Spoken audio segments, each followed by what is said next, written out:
St. Athanasius talks about, and this is the essentially the Mistra Sigawi, and I think we're going to have a whole class on it. So the whole theology of incarnation is that there are two natures, the nature of God, who by his very nature does not die, and the nature of man, who by their very nature dies. And these two natures were united into one.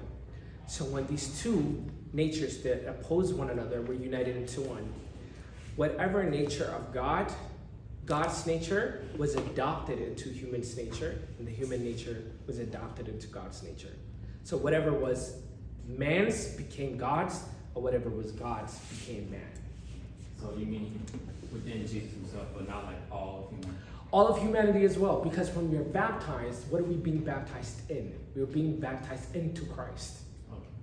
This is why we are baptized. This is why it is important, right? So the whole point of baptism is to say, in Romans chapter 6, we are baptized into the death and resurrection of Christ. So if we are baptized when we are being put into the water, we are saying with Christ, we're dying.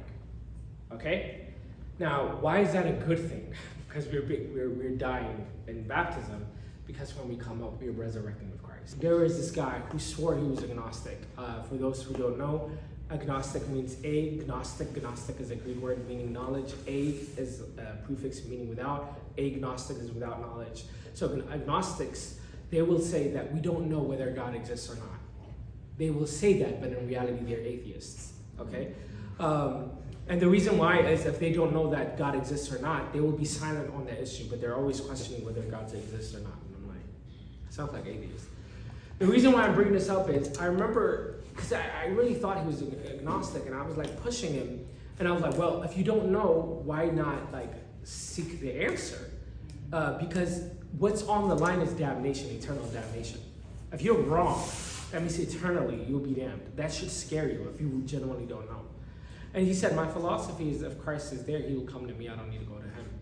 And that's intellectually lazy, right? Like you're not being serious. So just like somebody at the gym who's like, I don't know what to do at the gym, but the gym will find me. I don't need to find the gym. Then you're not desperate. You're not serious. Remember, step one is to say, I'm a sinner. Like really accept it. I really need saving. Like gym analogy, I really need to change my body. Like I really do. So even if you're gonna search, it won't be like the rest of your life, which some people do, right? They give excuse for